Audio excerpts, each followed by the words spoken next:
हुई थी। रुक्मी की सेना का मान भंग करके प्रभु रुक्मणी जी को लेकर आए हैं द्वारिका में। और जब द्वारिका में आए थे बंधुओं, तो यहां पूर्ण वैदिक रीति से भगवान का पाणी ग्रहण संस्कार हुआ है। स्वयं ब्रह्मा जी महाराज उतर के आए हैं। ब्रह्मा जी ने प्रभु का विवाह कराया है, मंत्र पढ़े हैं, पूर्ण वैदिक रीति से पाणी ग्रहण संस्कार हुआ। और महाराज भीष्मक भी आए हैं, और महाराज भीष्मक ने आकर रुक्मणी जी का कन्यादान भी किया है अपने हाथों से। और बड़े प्रसन्न हो रहे हैं कि द्वारिकाधीश के साथ मेरी बेटी का विवाह हुआ है। द्वारिका के निवासियों को भी परम आनंद की अनुभूति हुई है।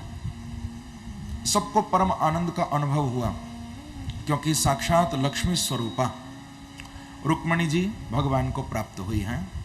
कि द्वारिकायाम अभूद्राजन महामोदः पुरौकसां रुक्मिण्या रमयोपेतं दृष्ट्वा कृष्णं श्रियः पतिम्। दृष्ट्वा कृष्णं श्रियः पतिम्, साक्षात श्री के पति, लक्ष्मी के पति भगवान कृष्ण बने हैं। ये देखकर सबको परम आनंद हुआ है, क्योंकि कल अपनी पत्रिका में भी रुक्मणी जी ने ये संकेत किया था, यहां भी सुखदेव जी संकेत कर रहे हैं। रुक्मणी जी ने भी कहा था कि प्रभु मैं तो आपकी आदि सनातन भोग्या हूं, आप मेरे नारायण हो, मैं आपकी लक्ष्मी हूं। पहले बोल चुकी हैं रुक्मणी जी।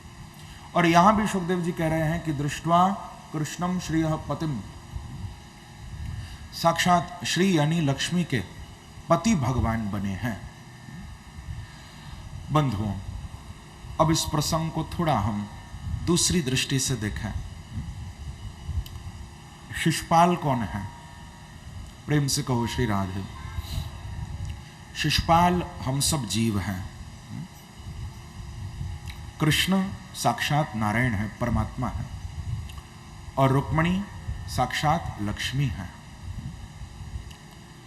अब हम सब जीव जो कि शिशुपाल हैं, हम सब भी लक्ष्मी को अपनी पत्नी बनाना चाहते हैं। बताओ, चाहते हैं या नहीं चाहते हैं? सब चाहते हैं ना, कि लक्ष्मी हमेशा के लिए हमारी बन जाए, हमारे यहां आ जाए। लेकिन बंधुओं, लक्ष्मी आज तक किसी की पत्नी नहीं बनी है, कभी नहीं बनी है। लक्ष्मी यदि पत्नी बनी है तो केवल नारायण की बनी है, और किसी की नहीं बनी। बड़े बड़े आए, बड़े बड़े चले गए, न जाने कितने लक्ष्मी को अपनी पत्नी बनाने के लिए चले थे, सब छोड़ छोड़ के चले गए हैं। कोई भी लक्ष्मी को अपनी पत्नी नहीं बना पाया। पत्नी तो केवल नारायण की है, क्योंकि लक्ष्मी को यदि कहीं शांति मिलती है तो केवल नारायण के चरणों में मिलती है, और कहीं नहीं मिलती। ये तो आप लोगों ने अनेक बार सुना होगा, देखा भी होगा कि लक्ष्मी हमेशा नारायण के चरणों में बैठकर उनके चरण दबाती रहती है। चाहे सारी दुनिया में घूम रही हैं लक्ष्मी जी, घर घर जा रही हैं, लेकिन एक रूप से हमेशा निरंतर नारायण के चरण दबाती रहती, चरणों को कभी नहीं छोड़ती लक्ष्मी जी। तो बंधुओं, हम भी यदि केवल लक्ष्मी लक्ष्मी के पीछे भागेंगे तो लक्ष्मी तो बड़ी चंचला है, बहुत चंचल है।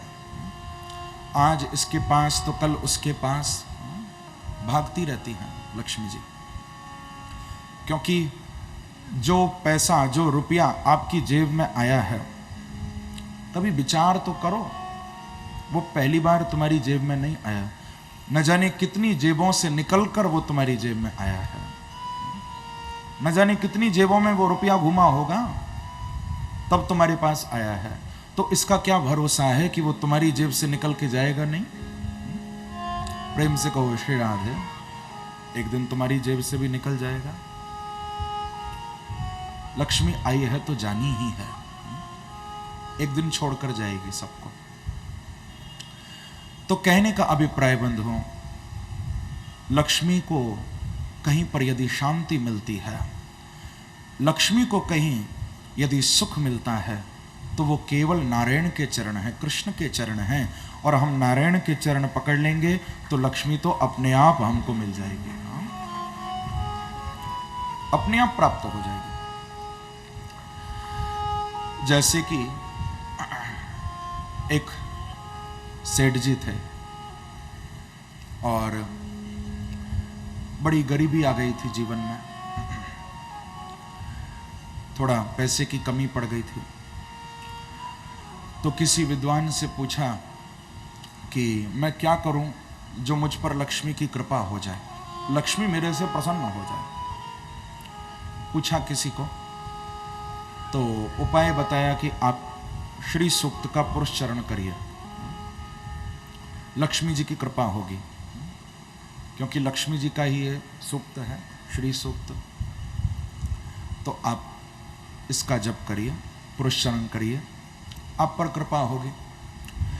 अब उन्होंने ऐसा ही किया, बड़े भाव से श्री सूक्त का पुरस्चरण किया, बहुत समय लगा, बड़ी निष्ठा से किया कि हिरण्य वर्णाम हरणीम सुवर्ण रजतस्रजाम चंद्राम हिरण्मयीम लक्ष्मीम जात वेदोम आवह ताम आवह जात वेदो लक्ष्मी मनपगामिनीम यस्याम हिरण्यम बिंदेयम गामश्वम पुरुषानहम। बड़ी निष्ठा से खूब मन लगाकर श्री सूक्त का पुरस्चरण हुआ है। जब पूरा हो गया पुरस्चरण तो साक्षात लक्ष्मी जी प्रकट हो गई, दर्शन देने के लिए आ गई। लक्ष्मी जी का रूप बड़ा अद्भुत, बड़ा सुंदर, बहुत सुंदर लग रही है मां, दिव्य रूप को धारण करके प्रकट हो गई हैं। अब वो व्यक्ति तो देखता ही रह गया, इतनी सुंदर है लक्ष्मी जी। अरे क्यों ना हो, लक्ष्मी जिसके पास आ जाती है तो जब वो व्यक्ति ही सुंदर बन जाता है तो लक्ष्मी सुंदर क्यों ना होगी। प्रेम से कहो श्री राज। हाँ, थोड़ी सी भी किसी के पास आ जाए तो फिर देखो उसका रूप, अलग ही दिखाई देता है व्यक्ति। तो बहुत सुंदर रूप, उसने प्रणाम किया। जैसे ही प्रणाम करने के लिए लक्ष्मी जी के चरणों में वो झुका तो क्या देखता है कि लक्ष्मी जी का सारा रूप तो बड़ा अद्भुत है, सुंदर है, लेकिन लक्ष्मी जी के चरण काले हैं, पैर जो हैं वो काले हो रहे हैं। उसको बड़ा आश्चर्य हुआ। उसने कहा कि मां मैं आपसे एक बात पूछना चाहता हूं। लक्ष्मी जी ने कहा कि देखो मेरे पास ज्यादा टाइम तो है नहीं, या तो वरदान मांग लो मेरे से एक, या फिर अपनी बात पूरी पूछ लो मेरे से, मैं ज्यादा देर नहीं रुक सकती। तो उस व्यक्ति ने मन में सोचा कि अब उपाय तो मिल ही गया है कि लक्ष्मी को कैसे बुलाया जाता है, तो एक पुरस्चरण और करना पड़ेगा श्री सूक्त का, फिर लक्ष्मी जी आ जाएंगी, कम से कम अपना प्रश्न तो इस बार पूछ लूं। तो उसने कहा कि लक्ष्मी जी ठीक है, आप बस केवल मेरी एक बात का जवाब दीजिए। बोले पूछो क्या पूछना है। बोले आपका रूप इतना सुंदर है, आप अद्भुत रूप लेकर पधारी हैं मां, लेकिन आपके चरण काले क्यों हैं? चरण इतने काले क्यों पड़ रहे हैं? जब पूछा तो लक्ष्मी जी ने कहा कि देखो संसार में न जाने कैसे कैसे पापी लोग मुझे पाने के लिए मेरे चरणों में अपना सिर पटकते हैं, तो उनके सिर की ठोकर लगने से मेरे पैर काले हो गए। न जाने कैसे कैसे लोग आकर सिर पटकते हैं मेरे पैरों में, तो ठोकर लग लग के पैर काले हो गए। जवाब देकर मां अंतर ध्यान हो गई, चली गई। अब उस व्यक्ति ने फिर पुरस्चरण करना शुरू किया, प्रारंभ किया, फिर निष्ठा से उसने श्री सूक्त का पुरस्चरण किया है। जब पूर्ण हो गया तो फिर लक्ष्मी जी कृपा करके दर्शन देने फिर पधारी हैं। अब की बार उसने दर्शन किया तो अब की बार भी बड़ा सुंदर रूप लेकर मां आई है, बहुत अद्भुत रूप है मां का, बड़ी सुंदर लग रही है। लेकिन अब की बार उसने क्या देखा कि मां का संपूर्ण अंग तो एकदम कांति से युक्त है, बड़े तेज से युक्त है। लेकिन अब की बार मां का, लक्ष्मी जी का मस्तक काला हो रहा है। पहले तो चरण काले थे ना, अब की बार चरण भी ठीक है, अब की बार मस्तक काला हो रहा है, माथा। अब उस व्यक्ति ने सोचा कि इनको या तो आशीर्वाद देना है, वरदान देना है, या फिर जवाब देना है। तो क्यों ना, उपाय तो मालूम चल ही गया है कि दोबारा कैसे बुलाना है, तो फिर से ये बात ही पूछ लूं। तो उसने कहा कि माँ, मुझे मालूम है कि आप एक ही वरदान देने आई हो, तो कृपा करके मुझे अब की बार आप ये बता दो कि पहले आपके चरण काले थे, अब की बार ये मस्तक काला क्यों है आपका? इसका क्या कारण है, आप बताइए।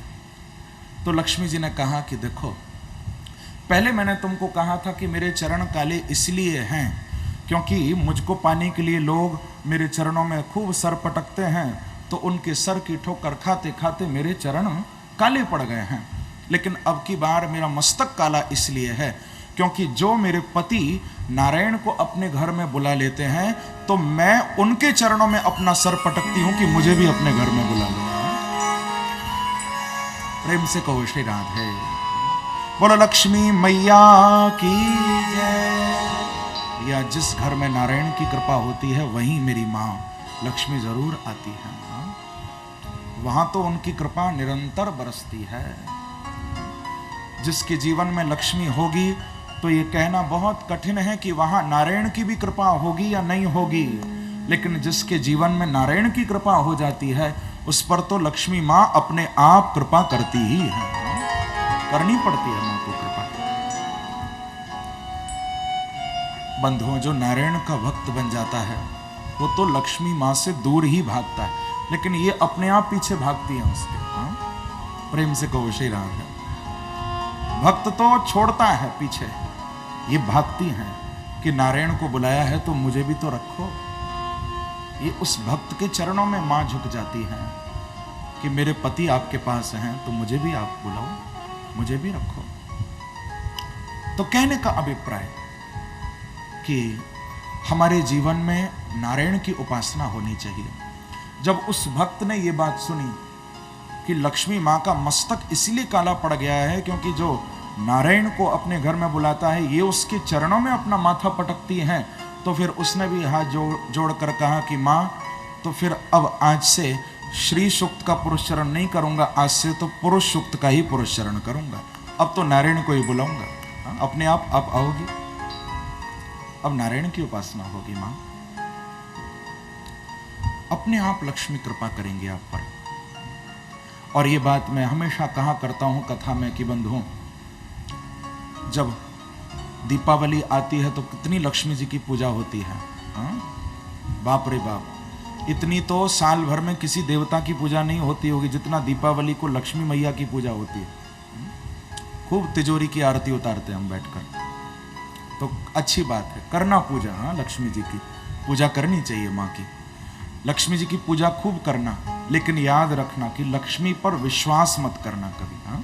पूजा खूब करना पर विश्वास भरोसा लक्ष्मी पर नहीं होना चाहिए। और चाहे हमारे बांके बिहारी की पूजा करना या मत करना, लेकिन विश्वास करना तो प्रभु पर ही करना। लक्ष्मी छोड़कर चली जाएंगी लेकिन नारायण नहीं जाएंगे कभी। भरोसा करना, विश्वास करना नारायण पर मेरे। हम लोगों का जीवन तो ऐसे ही निकल जाता है, केवल पैसे के पीछे भागते भागते भागते भागते।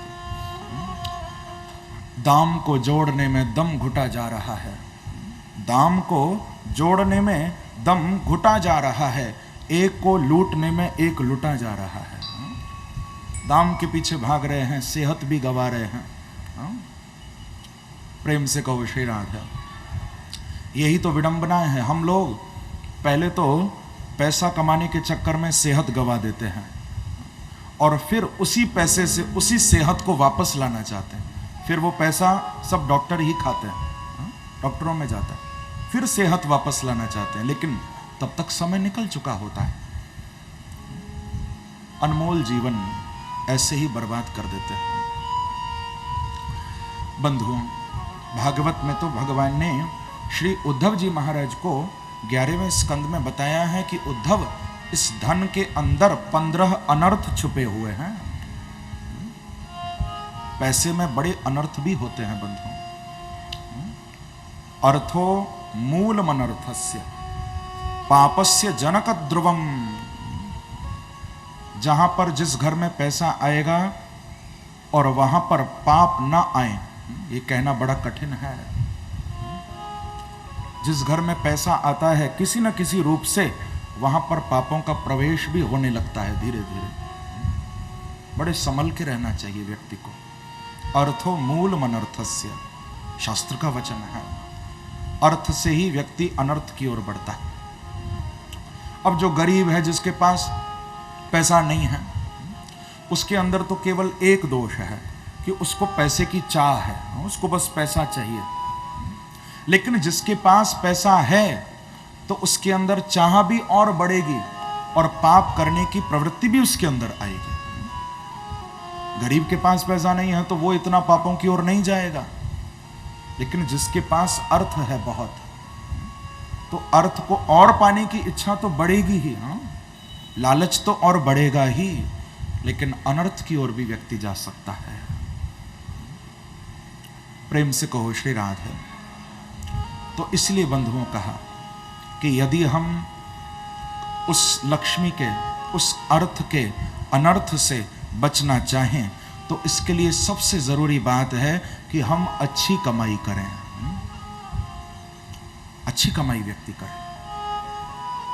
हमारी कमाई ऐसी नहीं होनी चाहिए किसी को कष्ट देकर, किसी को सताकर, किसी को दुख देकर हम घर में पैसा लेकर आए। ये ठीक नहीं है।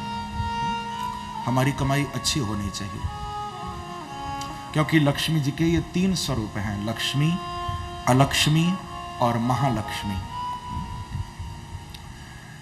इनमें से जो महालक्ष्मी है वो परम श्रेष्ठ है। महालक्ष्मी घर में आनी चाहिए। महालक्ष्मी का अर्थ है कि हमारे घर में जो पैसा आए, पहली बात तो वो मेहनत की कमाई होनी चाहिए, और दूसरी बात उस धन के आने में किसी को कष्ट नहीं हम दें। पैसा तो घर में आए लेकिन हम अनीति से न कमाएं, नीति से कमाएं, प्रीति से कमाएं। किसी के साथ धोखा करके, किसी को कष्ट देकर घर में पैसा नहीं आना चाहिए, नहीं तो आपको वो अर्थ अनर्थों की ओर ले जाएगा। परंतु हम लोगों का मन तो पापों में ही बहुत लगता है। प्रेम से कहो श्री राधा। धर्मस्य फलमिच्छन्ति, लेकिन धर्मम नेच्छन्ति मानवाः, और पापस्य फलनेच्छन्ति, लेकिन पापम कुर्वन्ति यत्नतः। यही तो विडंबना है। हम लोग धर्म का फल तो चाहते हैं लेकिन धर्म नहीं चाहते। धर्म ना करना पड़े, धर्म का फल मिल जाए। इसी प्रकार से पाप का फल नहीं चाहते, लेकिन पाप करने में बड़ा मन लगता है। पापस्य फल नेच्छन्ति, लेकिन पापम कुर्वन्ति यत्नतः। पाप करने में हमारा मन लगता है बहुत। पाप का फल हम नहीं चाहते, पाप का फल न भोगना पड़े महाराज, लेकिन पापों में तो बहुत मन लगता है। बंधुओं, यदि पाप करोगे आप, पाप करके यदि पैसा घर में आएगा, कभी सुखी नहीं रह सकता। थोड़े दिन के लिए चलो ठीक है, पैसा अभी अभी आया है तो आपको थोड़ा सा मजा मिल जाएगा, लेकिन उसका परिणाम आगे चलकर बहुत बुरा होने वाला है। ये अनेक व्यक्तियों के जीवन में देखा गया है। आगे का परिणाम बहुत गलत होगा। तो आप अच्छी कमाई करो, धर्म के अनुसार चलो, हमारे द्वारा किसी को कष्ट न हो, ऐसी कमाई हम घर में करें। और फल वो जो आएगा, वो जो लक्ष्मी हमारे घर में आएगी बंधुओं, वो हमेशा आपको सुख देगी। और मुझे विश्वास है कि वो लक्ष्मी आपको कभी छोड़कर भी नहीं जाएगी, हमेशा के लिए आएगी। तो यहां पर आज लक्ष्मी स्वरूपा श्री रुक्मणी जी भगवान को प्राप्त हुई हैं। बोलो लक्ष्मी नारायण भगवान की जय। आगे प्रसंग को आगे बढ़ाते हुए श्री सुखदेव जी महाराज कह रहे हैं कि कामस्तु वासुदेवांशो दग्धः प्राग्रुद्रमन्युना देहोपपत्तये भूयः तमेव प्रत्यपद्यत।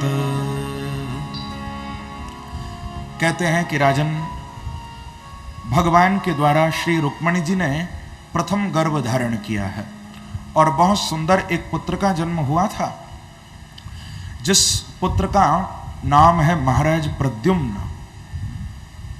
ये प्रद्युम्न कौन है? ये कामदेव के अवतार हैं। भगवान शिव ने जब कामदेव को जलाकर भस्म कर दिया था तो रति ने प्रार्थना की थी शिव से कि भगवान आप मेरे पति को पुनः मुझे प्रदान करिए। तो भगवान शिव ने कहा था कि देखो रति, आपके पति कामदेव द्वापर में भगवान कृष्ण के पुत्र बन के आएंगे और आपको सम्रासुर के यहाँ से प्राप्त होंगे। आप जाइए और सम्रासुर के यहाँ जाकर आप काम करिए। ये सम्रासुर नाम का एक असुर था, जिसको ये बात मालूम थी कि मेरी मृत्यु भगवान के बेटे के द्वारा होगी, जो कृष्ण का पहला पुत्र होगा वो ही मुझे मारेगा। ये बात सम्रासुर को मालूम थी। तो जब मालूम चला, पता चला कि कृष्ण के पहले पुत्र तो प्रकट हो चुके हैं, पैदा हो चुके हैं, यह सम्रासुर रात्रि में चुपचाप द्वारिका में आया है और सोते हुए प्रद्युम्न को, अभी महाराज प्रद्युम्न केवल 6 दिन के थे, उठाकर सीधे द्वारिका से बाहर ले गया और सागर में ले जाकर पटक दिया, फेंक दिया। अब जब सागर में महाराज प्रद्युम्न गिरे हैं तो सागर में एक मछली है, उस मछली ने प्रद्युम्न को निगल लिया, वो खा गई। मछुआरों ने मछली को पकड़ा, पकड़कर बाजार में बेच दिया। बाजार में उस मछली को सम्रासुर के ही नौकरों ने खरीद लिया और वो मछली सम्रासुर की रसोई में ही पहुंच गई। प्रेम से कहो श्री राधे। और रसोई में काम करती थी रति, कामदेव की पत्नी, अपना नाम बदल लिया था, मायावती अपना नाम रख लिया और रसोई में काम करने लगी। जब उस मछली के पेट को चीरा तो अंदर से महाराज प्रद्युम्न जीवित बाहर निकल आए कि जाको राखे साइया मार न सके कोई, बाल न बाको कर सके जो जग बैरी हो। उसको कौन मार सकता है जिसकी रक्षा प्रभु करते हैं। प्रद्युम्न जी जीवित बाहर आ गए हैं। रति ने जब देखा, देखते ही पहचान गई कि ये तो मेरे पति महाराज कामदेव हैं। इन्होंने 12 वर्षों तक पालन पोषण किया। जब बड़े हो गए महाराज प्रद्युम्न तो बताया कि आप मेरे पूर्व जन्म के पति कामदेव हैं। तुरंत स्मरण हो गया कि हाँ, ये तो हमारी पत्नी है। इनको महामाया नाम की विद्या सिखाई है रति ने, और जिस विद्या के द्वारा महाराज प्रद्युम्न ने उस सम्रासुर नाम के असुर के साथ बड़ा भयानक युद्ध किया, बहुत भीषण युद्ध हुआ और सम्रासुर को मारा है। रति को साथ लेकर आकाश मार्ग से उड़ते हुए महाराज प्रद्युम्न सीधे द्वारिका में पधारे हैं। बोलो प्रद्युम्न जी महाराज की जय। ये अद्भुत चरित्र भगवान के पुत्र का एक अध्याय में वर्णन किया गया। द्वारिका में सबको बड़ी प्रसन्नता हुई थी। रुक्मिणी जी तो बहुत ही प्रसन्न हुई थे। आगे फिर सुखदेव जी कहते हैं कि आसीत सत्राजितः सूर्यो भक्तस्य परमः सखा प्रीतस्तस्मै मणिं प्रादा सूर्यस्तुष्टः स्यमन्तकम्। देखो परीक्षित, द्वारिकापुरी में ही एक यादव रहते थे और जिनका नाम था सत्राजित। ये जो महाराज सत्राजित हैं, ये सूर्य भगवान के बहुत बड़े भक्त थे। इन्होंने सूर्य भगवान की बड़ी उपासना की, लेकिन सूर्य भगवान ने प्रसन्न होकर इनको एक मणि प्रदान की है। भागवत में इस मणि का नाम है स्यमंतक मणि। ये सूर्य नारायण ने प्रसन्न होकर इनको मणि दी। अब उस मणि को लेकर बड़े आनंद में डूब गए, फूले नहीं समा रहे सत्राजित, क्योंकि मणि बड़ी अद्भुत थी। भागवत में लिखा है कि इतनी कमाल की मणि थी, जहां पर यह मणि रहती थी वहां भूख प्यास नहीं लगती थी। जो इस मणि को पहनता था ना, उसको भूख प्यास नहीं लगती थी, उसको कभी बुढ़ापा नहीं आता था, उसको कोई शोक मोह नहीं होता था। ऐसी अद्भुत मणि। यहां तक कि वो मणि अपने अंदर से प्रतिदिन 8 भार सोना उगला करती थी। 8 भार यानी लगभग 160 तोले स्वर्ण, ये रोज उस मणि से निकला करता था। ऐसी बहुमूल्य मणि। अब सत्राजित को वो मणि तो मिल गई, लेकिन हमको कोई कीमती चीज मिले और हम दुनिया को न दिखाएं, ये कैसे हो सकता है? प्रेम से कहो श्री राधे। हाँ, आज यदि कोई सुंदर गाड़ी लेकर आए हैं, आज तो पूरे शहर का चक्कर लगाएंगे। हाँ, लोग देखें तो सही कि नई गाड़ी ली है हमने। आज यदि कोई आभूषण बनवाया है तो सबको दिखाएंगे। एक घटना हुई माता के साथ, उसने बड़ी सुंदर अंगूठी बनवाई थी सोने की, बहुत प्यारी। अब सुबह से पहनकर वो अपनी सहेलियों के यहाँ घूम रही है कि सब सहेलियां देखेंगी, तारीफ करेंगी मेरी। इतनी सुंदर अंगूठी बनवाई। लेकिन सुबह से शाम हो गई, किसी भी सहेली ने तारीफ नहीं की, देखा ही नहीं अंगूठी की तरफ। अब उसको इतना दुख हुआ, इतना दुख हुआ कि उसने अपने घर में शाम को आग लगा ली। अब सारे आस पड़ोस के लोग, सब उसकी सहेलियां सब भागी भागी आई। अरे क्या हो गया? आग लग गई, आग बुझाओ, आग बुझाओ, सब कहने लगे। तो वो सबको उंगली से इशारा कर करके बोल रही है कि यहां भी आग बुझाओ, यहां भी आग बुझाओ, दिखा रही है। उंगली से इशारा करे, क्योंकि उंगली में अंगूठी है। यहां भी बुझाओ, यहां भी बुझाओ। तो एक ने कहा कि बहन, ये अंगूठी तो बड़ी प्यारी पहन रखी है हाथ में। उसने अपना सिर पकड़ा और कहा कि बहन, तू पहले ही तारीफ कर देती तो घर में आग तो न लगानी पड़ती। पहले ही बोल देती कि अंगूठी सुंदर है तो मुझे आग तो नहीं लगानी पड़ती। प्रेम से कहो श्री राधे। तो ये मानव प्रकृति है। कुछ भी हमारे साथ अच्छा होगा तो हम चाहते हैं कि सब देखें, सबको मालूम चले। और कुछ बुरा हो जाता है तो उसको हम छुपाना चाहते हैं कि ये बात किसी को मालूम न चल जाए। आज इतनी बहुमूल्य मणि मिली महाराज सत्राजित को, तो उस मणि को गले में धारण किया और सभा में पधारे हैं। महाराज उग्रसेन जी की सभा में आए हैं। सभी यादवगण वहां पर बैठे हुए हैं, भगवान कृष्ण भी वहां विराजमान हैं। ये जैसे ही सभा में आए तो मणि से इतना प्रकाश निकल रहा था कि लगने लगा मानो सूर्य भगवान ही धरती पर आ गए हैं। इतना प्रकाश हो रहा था। सब खड़े हो गए। भगवान कृष्ण तो जानते हैं कि ये कौन आए हैं। भगवान कृष्ण बोले कि देखो, ये सत्राजित आए हैं, बैठ जाओ सब। सूर्य भगवान ने इनको मणि दी है, ये उस मणि को पहनकर आए। सब लोग बैठ गए। ये सत्राजित जब सभा में आए, ये भगवान कृष्ण के ही पास आकर बैठे। सारी सभा इनके गली की वो मणि देख रही है। फूले नहीं समा रहे सत्राजित कि वाह कैसी सुंदर मणि है, सबकी नजर मेरे ऊपर टिकी हुई है, बड़ा अच्छा लग रहा है। प्रेम से कहो श्री राधे। प्रसन्न हो रहे हैं। भगवान भी सब देख रहे हैं, ठाकुर जी तो सब जानते हैं। भगवान बोले कि देखो महाराज सत्राजित, बड़े प्रसन्न हो रहे हैं आप इस मणि को पहनकर, लेकिन मेरी एक बात थोड़ा आप गौर से सुनिए। कहा कि बोलो कृष्ण, क्या बात? भगवान ने कहा कि महाराज, यदि अपना कल्याण चाहते हो तो इस मणि को मेरे कहने से महाराज उग्रसेन को दान कर दो, राजा को ये मणि दे दो। क्योंकि मुझे अच्छी तरह ये बात मालूम है कि ये मणि यदि आपके पास रहेगी तो एक न एक दिन आपका बहुत बड़ा नुकसान करेगी। क्योंकि महाराज इस मणि से इतना सोना निकलता है, आप इतने स्वर्ण का करोगे क्या? आपके कोई बेटा तो है नहीं, केवल एक बेटी है इनको, सत्यभामा जी। सत्राजित को केवल एक बेटी थी, सत्यभामा। तो भगवान बोले कि एक दिन उनका तो विवाह हो जाएगा, इतने धन का आप क्या करोगे? सत्राजित, आप इस मणि को महाराज उग्रसेन जी को दे दो।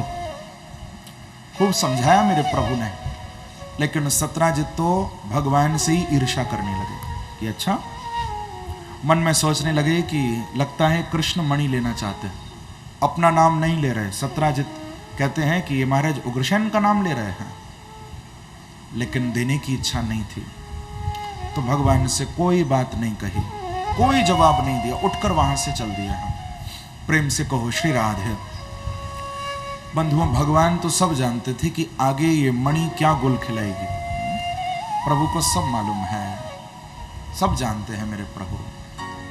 क्योंकि बंधुओं, पैसे के लिए तो न जाने लोग आपस में क्या कुछ नहीं कर बैठते। पैसे के लिए भाई भाई में भी दीवार खिंच जाती है। ये धन तो सारे अनर्थों की जड़ है। जैसे कि एक बार चार दोस्त चले जा रहे थे कहीं जंगल में। एक महात्मा बैठे हुए मिले। महात्मा को कहा कि महात्मा जी, हम आपके चरणों में कुछ जिज्ञासा लेकर आए हैं। बोले पूछो, क्या बात है? बोले महाराज, हम लोग मौत को देखना चाहते हैं, क्या मौत कभी दिखाई देती है? संत ने कहा कि मौत दिखाई देगी, बिल्कुल।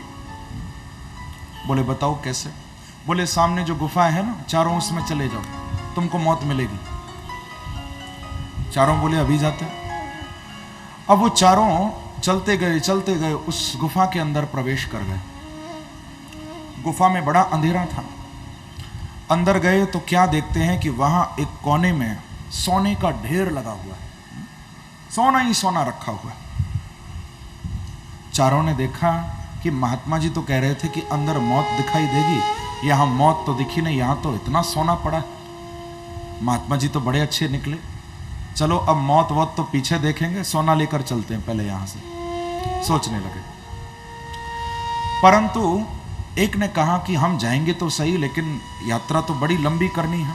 ऐसा करते हैं कि पहले भोजन का इंतजाम करते हैं, भोजन का इंतजाम करेंगे, खाने पीने का सामान लेंगे, तब सोना लेकर चलेंगे यहां से, क्योंकि रास्ता बड़ा लंबा है।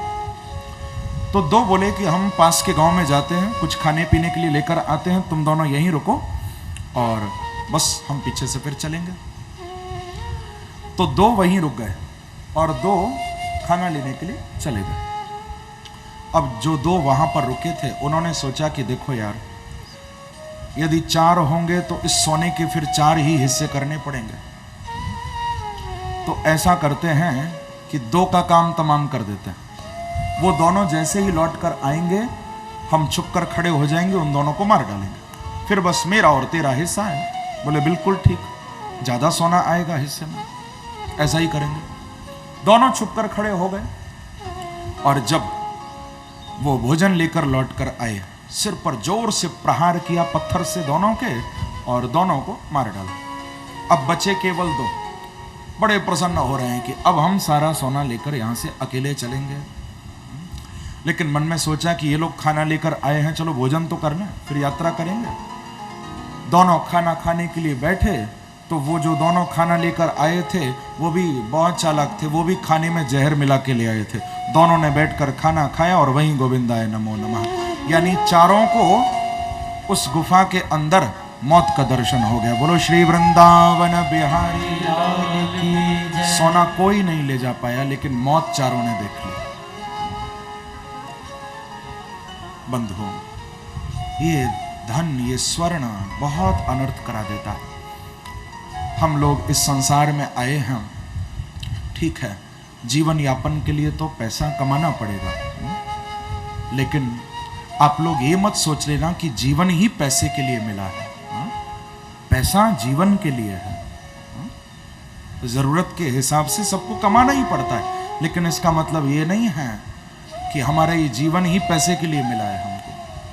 तभी तो कबीरदास जी कहते हैं कि कबीरा सो धन संचिए जो आगे को होए, क्योंकि शीस चढ़ाए गाठरी जात न देखा कोई।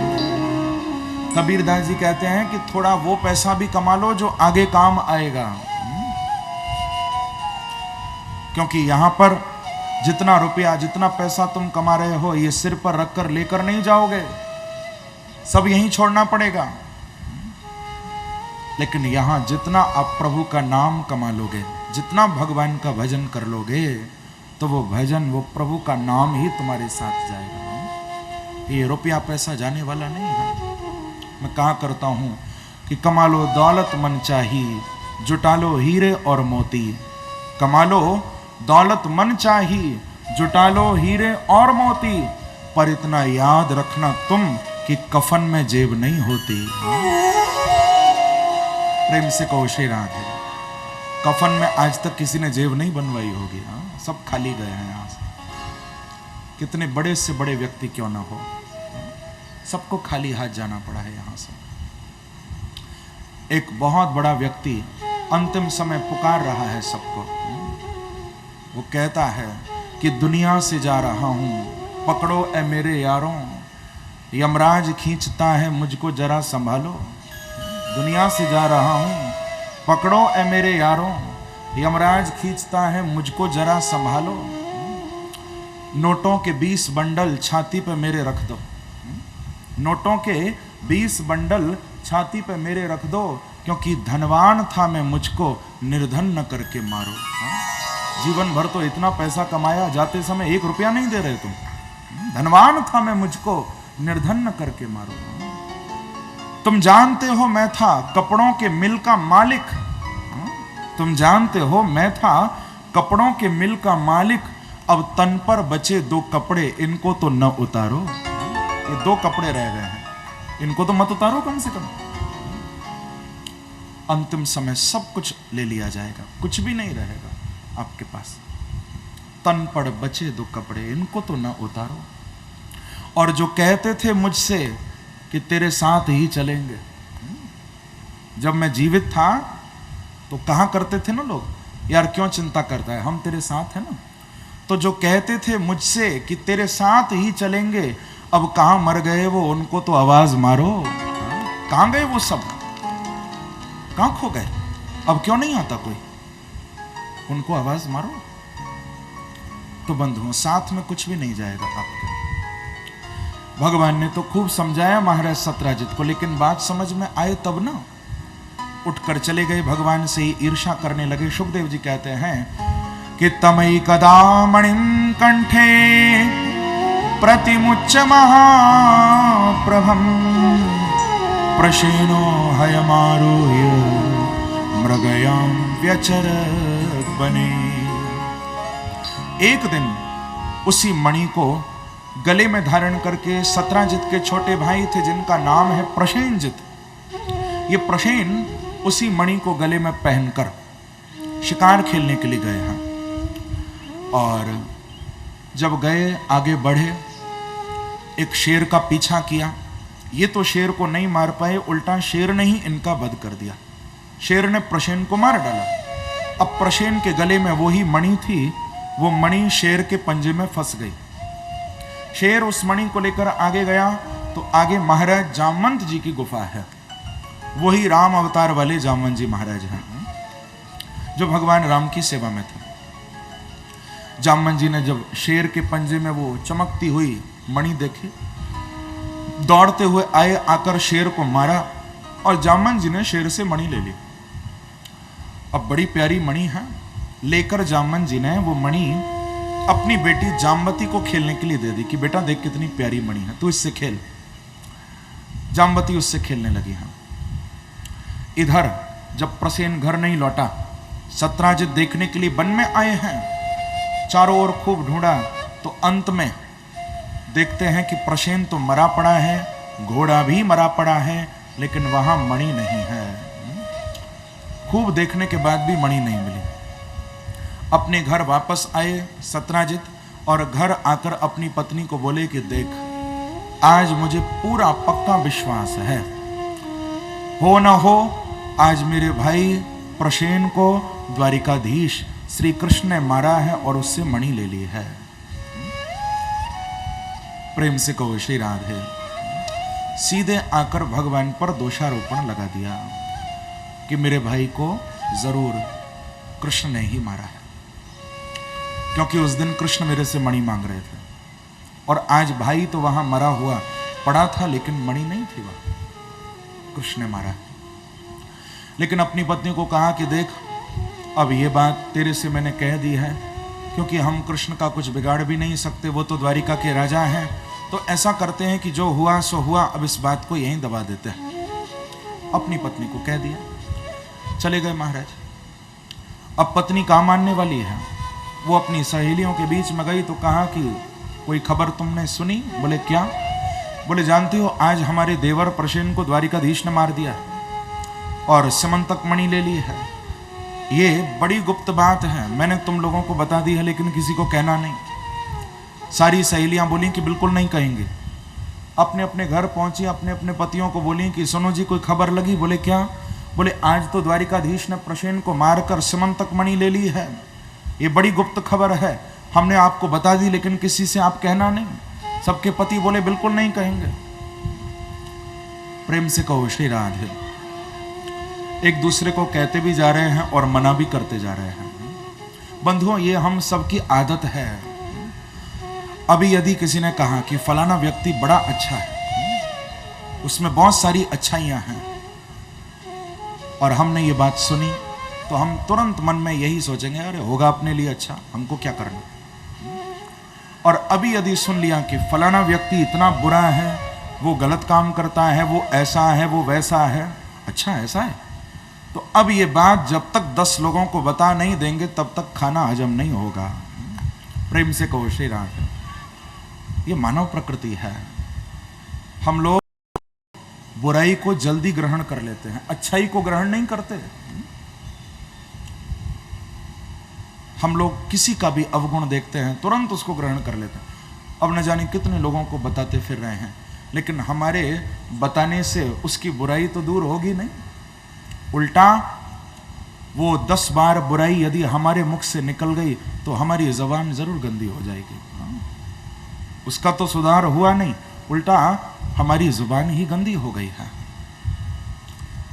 लेकिन यहां पर तो सारी द्वारिका में ये बात फैल गई। सारी द्वारिका में यही चर्चा हो रही है कि भगवान ने प्रसेन को मार दिया, भगवान ने सिमंतक मणि ले ली। जिसको देखो वो यही बात कर रहा है। अब कानों कान खबर फैलते फैलते भगवान के कानों तक भी पहुंच गई। ठाकुर जी ने उद्धव जी के द्वारा ये खबर सुनी। उद्धव जी ने आकर बताया कि प्रभु, ये मैं क्या सुन रहा हूं, क्या आपने प्रसेन को मारकर सिमंतक मणि ली है? भगवान बोले कि उद्धव, हमने तो ऐसा कुछ नहीं किया भैया। तो उद्धव जी बोले कि प्रभु, फिर हो न हो, आपने जरूर भादों सुदी चौथ का चंद्रमा देख लिया है। प्रेम से कहो श्री राधा। अभी अभी वो दिन निकल कर गया है, भाद्रपद शुक्ल पक्ष चौथ चतुर्थी, जिस दिन गणेश जी महाराज प्रकट हुए थे। वो दिन कथा के बीच में ही आया था। उस दिन व्यक्ति को चांद नहीं देखना चाहिए, क्योंकि अभिशापी भवे चंद्र दर्शनात् वृष दुख भाग। यदि उस दिन व्यक्ति चांद को देखता है तो उसको मिथ्या कलंक लगता है। बिना बात के आपको झूठा कलंक लगेगा यदि आप उस दिन चंद्रमा को देखोगे। ये गणेश जी का ही शाप है। गणेश जी का जन्मदिन था, उस दिन घूम रहे थे महाराज, ऊपर चंद्रमा आसमान में है। चलते चलते गणेश जी का पैर थोड़ा फिसल गया, गिर पड़े। जब उठे तो क्या देखते हैं कि चंद्रमा तो जोर जोर से हंस रहा है। गणेश जी को बड़ी गुस्सा आई, कहा कि चंद्रमा, एक तो मैं गिर गया, मेरे चोट लग गई, तू हंसता है? जा, आज के दिन जो तेरा दर्शन करेगा उसे झूठा कलंक लग जाएगा। शाप दे दिया। तो बंधुओं, कभी भादों सुदी चौथ के दिन चंद्रमा को मत देखना। और यदि मेरी बात पर विश्वास न हो, शास्त्रों की बात पर विश्वास न हो, तो मैं हाथ जोड़कर कहूंगा कि अगली साल जरूर देख लेना। प्रेम से कहो श्री राधे। फिर मालूम चल जाएगा कि ये बातें झूठी हैं या सच्ची हैं, अपने आप पता चल जाएगा। ये अनेक मेरे जीवन के प्रसंग हैं। न जाने कितने लोगों ने आकर मेरे को कहा कि महाराज, हमने गलती से देख लिया और हमारे साथ ऐसा ऐसा हो गया। बिल्कुल होगा ही, लेकिन यदि कभी गलती से देख लो तो आप भागवत के ये जो दशम स्कंद में सिमंतक मणि की कथा आई है 2 अध्यायों में, इस प्रसंग का यदि आप पाठ कर लोगे तो फिर कलंक नहीं लगेगा। ये कलंक को दूर करने वाली कथा है सिमंतक मणि की। ठाकुर जी ने भी हम लोगों पर कृपा करने के लिए ही अपने आप को कलंक लगवाया था, क्योंकि बांके बिहारी तो जानते थे ना कि मेरे भक्त जब मेरी कथा सुनेंगे तो कम से कम वो तो चांद को देखने से बच जाएंगे। तो ठाकुर जी ने एक बार अपने आप को ही कलंक लगवा लिया। लेकिन हमारे ठाकुर जी को कौन कलंक लगा सकता है? ये तो लीला कर रहे हैं मेरे प्रभु। आज भगवान ने जब ये बात सुनी, भगवान बोले कि उद्धव, मैं अभी इस कलंक को दूर करता हूं। संकल्प लेकर प्रभु कुछ यादवों को साथ लिया, वहां गए जहां पर प्रसेन मरा था। खूब देखा लेकिन मणि नहीं मिली, पर भगवान की दिव्य दृष्टि से एक बड़ी अद्भुत बात वहां दिखाई दी। भगवान ने वहां देख लिया कि शेर के पंजों के निशान बने हुए हैं वहां। समझ गए प्रभु यहां क्या हुआ होगा। अब उन पैरों के निशानों के पीछे पीछे ठाकुर जी गए। आगे जाकर देखा तो वो शेर भी मरा पड़ा था, लेकिन वहां भी मणि नहीं थी। सामने जामन जी महाराज की गुफा देखी भगवान ने, अंदर गए थे गुफा में, और जामन जी आज भगवान को पहचान नहीं पाए। न पहचान कर भगवान से युद्ध शुरू कर दिया। 28 दिनों तक युद्ध चला था, बड़ा भीषण युद्ध हुआ। लेकिन 28वें दिन जामन जी ने भगवान के वक्षस्थल पर भृगुलता का चिन्ह देखा। जो भृगु जी ने भगवान को लात मारी थी, वो निशान प्रभु के वक्षस्थल में दिखाई दिया।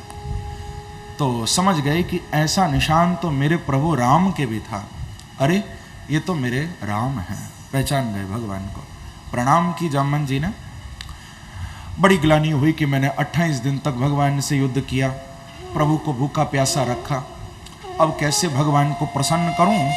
तो वो मणि तो ठाकुर जी को वापस की ही, लेकिन मणि के साथ साथ भगवान को बोले कि प्रभु आप कृपा करके मणि तो लेकर जा ही रहे हो, लेकिन अब मेरी बेटी को भी आप अपने साथ ले जाओ। हाँ, मेरी बेटी है जाम्बवती, मैं चाहता हूं कि आप इससे विवाह कर लो। भगवान प्रसन्न हो गए और ठाकुर जी ने श्री जाम्बवती जी का पाणी ग्रहण संस्कार किया। लेकर मणि को और जाम्बवती को, दोनों को प्रभु वापस आ गए द्वारिका में।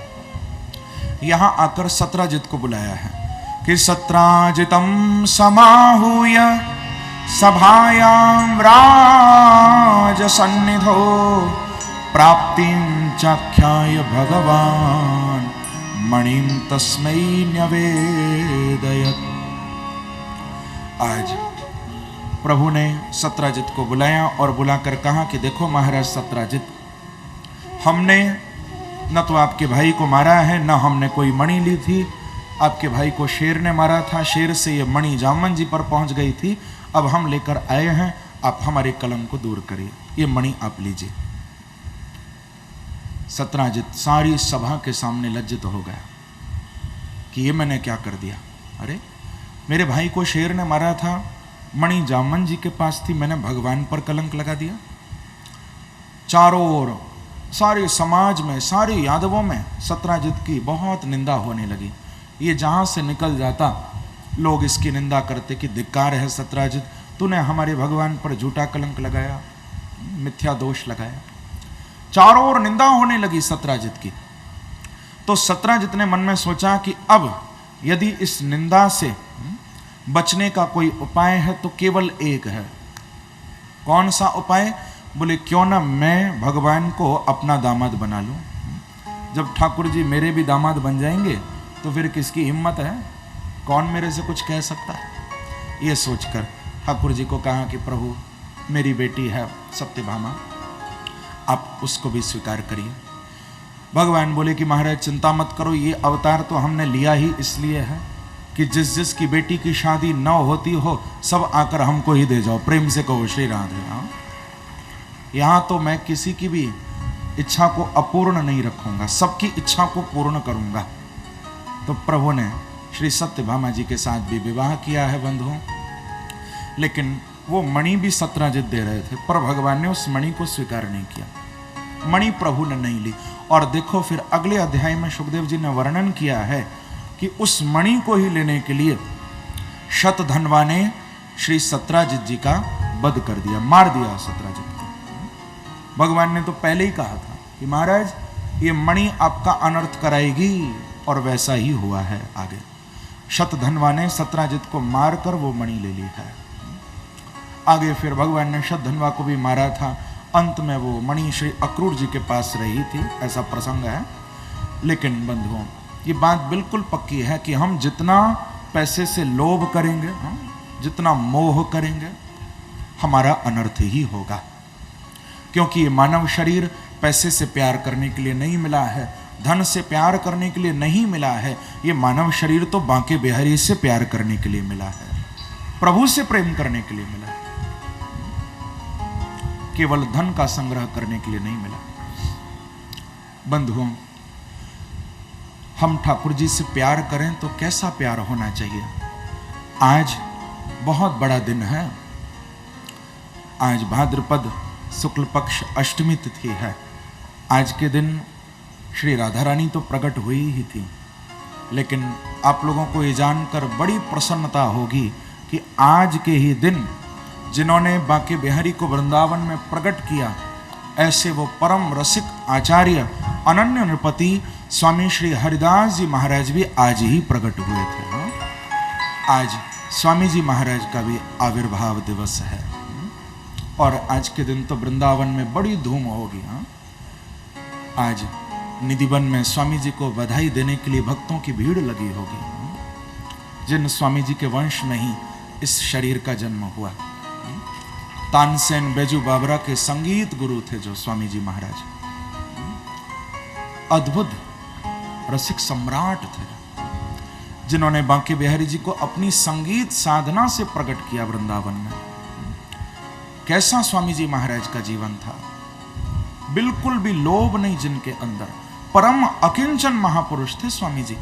एक प्रसंग, क्योंकि आज उनका आविर्भाव दिवस भी है, तो मैं आप लोगों को बताऊं। स्वामी जी महाराज की ख्याति दूर दूर तक फैली हुई है। तो एक पंजाब के जसरोटा प्रांत का एक व्यक्ति था, ध्यान देकर सुनना, और जिसका नाम था दयाराम। ब्राह्मण थे, सारस्वत ब्राह्मण दयाराम। ये पंजाब के जसरोटा के रहने वाले थे, बड़े गरीब थे, पैसा नहीं था इनके पास। तो इन्होंने जामवंत जी की स्तुति की है, तपस्या की है, प्रार्थना की है। जामवंत जी महाराज ने दर्शन दिया दयाराम को और प्रसन्न होकर श्री जामवंत जी ने दयाराम को एक पारसमणि दी। पारसमणि आप लोग समझते हो ना, पारस को यदि लोहे से स्पर्श कराया जाए तो लोहा भी सोना बन जाता है।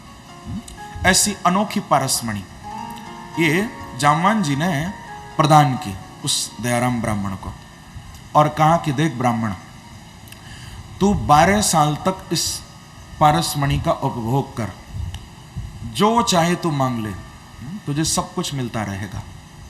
लेकिन याद रखना कि 12 वर्षों के बाद तू इस मणि को किसी अकिंचन महापुरुष को दान कर देना, और ऐसे महात्मा को दान करना जो इसको लेना ना चाहे, तो तेरा कल्याण होगा।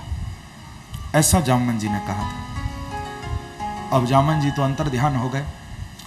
उस दयाराम ब्राह्मण ने उस मणि को पाकर खूब पैसा कमाया, सारी सुख सुविधा हो गई, बड़ा अच्छे ब्राह्मण थे, पत्नी भी थी इनकी एक। 12 साल तक खूब उपभोग किया इन्होंने, और 12 वर्षों के बाद सारी धन संपत्ति का दान करके ये दोनों पति पत्नी तीर्थ यात्रा करने के लिए निकल पड़े।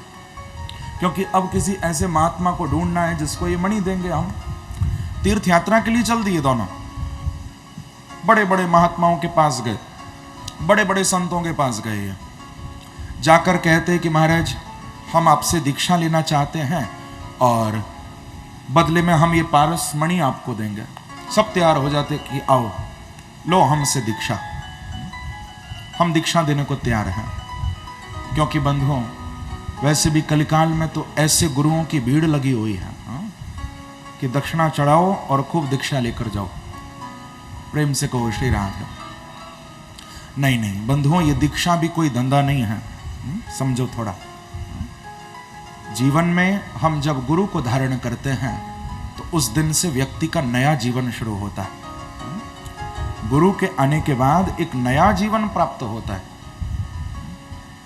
और गुरुदेव भी, उनके ऊपर भी बहुत बड़ी जिम्मेदारी है। केवल शिष्य को लूटने के लिए गुरुदेव नहीं है, उसको ठाकुर जी से मिलाने के लिए है।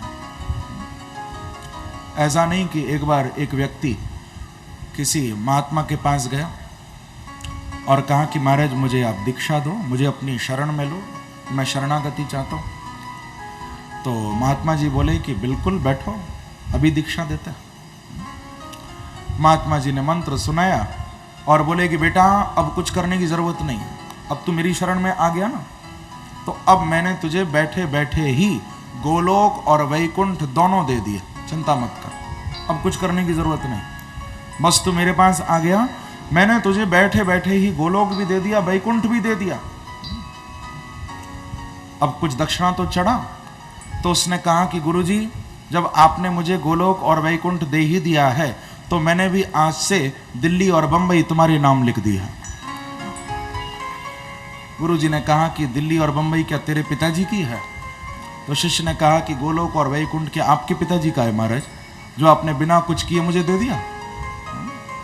नहीं नहीं, ये कोई धंधा नहीं है बंधुओं, एक बड़ा मधुर संबंध है, ये प्रेम का संबंध है गुरु और शिष्य का, ये पैसे का संबंध नहीं है कोई। तो बड़े बड़े ऋषियों के पास गए, लेकिन सबके अंदर लोभ आया पारसमणि का नाम सुनकर, तो सबके पास से किनारा करते गए वो दयाराम पंडित जी। अब इसी बीच में उनकी जो पत्नी थी, गंगा के किनारे उनका देहावसान हो गया, पत्नी का शरीर छूट गया, अंतिम संस्कार किया, फिर आगे चल दिए दयाराम जी। तो इन्होंने सुना कि वृंदावन में कोई बहुत बड़े महापुरुष हैं जिन्होंने बांके बिहारी जी को प्रकट किया है। स्वामी जी की बड़ी ख्याति सुनी, तो पंडित जी सीधे वृंदावन आ गए और कुंजों में स्वामी जी महाराज बैठे थे। देखो दयाराम पंडित जी ने आकर स्वामी जी के चरणों में केवल प्रणाम किया और कहा कि स्वामी जी मैं आपसे दीक्षा लेना चाहता हूं, दूसरी कोई बात नहीं कही, केवल इतना कहा कि मैं आपसे दीक्षा लेना चाहता हूं। स्वामी जी को कुछ बताया नहीं है, लेकिन स्वामी जी महाराज अपने आप बोले हरिदास जी कि देखो पंडित जी दीक्षा तो हम आपको देंगे, लेकिन आपके पास जो मणि है पहले उस मणि को आप जाकर अभी यमुना जी में फेंक कर आओ, तब हम आपको दीक्षा देंगे। प्रेम से कहो श्री राधे। अभी उसने बताया भी नहीं है कि मैं मणि लेकर आया हूं या आप मुझे दीक्षा दोगे तो मैं आपको मणि दूंगा, पहले ही स्वामी जी ने उसको कह दिया कि बेटा पहले जाकर ये मणि फेंक कर आओ, तब मैं दीक्षा दूंगा। बड़े प्रसन्न हो गए कि जिनकी मुझे तलाश थी वो मुझे मिल गए हैं, यही है वो। तुरंत गए यमुना जी में, वो पारस मणि फेंक कर आए हैं और आकर स्वामी जी के चरणों में गिर पड़े हैं। स्वामी जी ने उनको दीक्षा प्रदान की है, शरण में लिया है। अब दीक्षा तो दे दी, भजन भी होने लगा बांके बिहारी का, लेकिन एक दिन पंडित जी के अंदर ये भाव उठा, क्योंकि पहले तो दयाराम पंडित जी थे, लेकिन जब दीक्षा दी तो अब उनका नाम भी बदल दिया स्वामी जी ने, अब उनका नाम रख दिया था दयाल दास। प्रेम से कहो श्री राधे। दयाराम से वो हो गए थे दयाल दास। तो एक दिन मन में सोच रहे थे कि हाय स्वामी जी ने, गुरु जी ने मेरे से वो मणि यमुना में फेंकवा दी, आज यदि वो मणि मेरे पास होती तो कितना आनंद आता, मैं लोहे को सोना बनाता रहता। ये बात मन में आई कि स्वामी जी ने तो मणि यमुना जी में फेंकवा दी, लेकिन गुरुदेव तो अंतर्यामी है, समझ गए तुरंत कि आज शिष्य के अंदर क्या भाव आया है। स्वामी जी ने कहा कि बेटा दयालदास, आज मेरी इच्छा है कि जाकर थोड़ा सा यमुना के अंदर जाकर थोड़ी सी यमुना जी की मिट्टी लेकर आओ, रज लेकर आओ, तुम जाओ। दयालदास चल दिया। बंधुओं, यमुना के अंदर प्रवेश किया है और बीच में जाकर यमुना जी में डुबकी लगाई है रेती लेने के लिए, मिट्टी लेने के लिए, लेकिन जैसे ही अंजलि में मिट्टी भरी और अंजलि जब बाहर निकाली तो उनकी अंजलि पूरी मणियों से ही भरी हुई थी। एक नहीं, वहां तो कई मणियां थी। जो अंदर डुबकी लगाकर गौर से देखा तो यमुना की रेत में चारों ओर लाखों मणियां बिखरी पड़ी हैं। बाहर आए तो देखा स्वामी जी तट पर ही खड़े हुए मुस्कुरा रहे हैं और कहा कि बेटा एक मणि को मन से नहीं निकाल पाए, यहां तो लाखों हैं, जितनी चाहे ले लो। बोले स्वामी जी ये मणि मुझे नहीं चाहिए। स्वामी जी ने कहा कि बेटा यही तो बताना चाहता हूं कि ये सब मणि तो यहीं रह जाएंगी, हम लोगों की असली मणि तो हमारे बांके बिहारी जी हैं, ठाकुर जी असली मणि हैं। उनसे प्रेम करो, बांके बिहारी जी से प्यार करो। स्वामी जी महाराज का जीवन तो बड़ा अद्भुत था कि कंबु कंठ मंजुदाम गौर अंग छवि सुदाम कुंदंत सरस मृदुल मोहन मन भायो नाल सहित कंज पाणी देत सदा अभय दानी तज के अभिमान शाह अकबर सिरनायो चरण कमल काम धेनु सकल कामना सुदेनु दर्शे दृग होत चैनु आपदा भगायो करवा गोदरा पास वृंदावन करे बास जय जय हरिदास रसिक भगवत अपनायो जय जय हरिदास रसिक भगवत अपनायो। ऐसा अद्भुत जीवन है स्वामी जी का, परम अकिंचन थे स्वामी जी महाराज। भगवत रसिक देव जी कहते हैं कि तज के अभिमान शाह अकबर सिरनायो। प्रेम से कहो श्री राधे। ये प्रसंग भी बड़ा प्रसिद्ध है स्वामी जी के जीवन का। इनके दो शिष्य थे प्रमुख, एक तो तानसेन और बैजू बावरा। आप लोगों ने नाम सुना होगा तानसेन, कितने बड़े संगीतज्ञ, जो अकबर के नवरत्नों में से एक थे तानसेन। ये तानसेन हमारे स्वामी जी की केवल जूठन खाया करते थे निधिवन में। स्वामी जी बांके बिहारी जी को भोग लगाकर जब प्रसाद पाते थे और उनकी पत्तल में जो किनका थोड़ा सा लगा रह जाता था उसको चुपचाप तानसेन खाया करते थे। और उस प्रसाद को खाते खाते तानसेन इतने बड़े संगीतज्ञ बन गए। स्वामी जी जब बांके बिहारी को रिझाते थे तो चुपचाप कान लगाकर स्वामी जी के संगीत को सुना करते थे तानसेन, और बस प्रसाद पाते थे। सुन सुनकर प्रसाद पा पाकर ही इतने बड़े संगीतज्ञ बन गए। एक बार जब अकबर के दरबार में तानसेन विराजमान थे, अकबर के मन में ये बात आई। बादशाह अकबर ने पूछा कि तानसेन, कितना मीठा तुम गाते हो भैया, कितना सुंदर संगीत है, आज तक ऐसा संगीत तो मैंने कभी सुना ही नहीं। तानसेन तुम कमाल हो।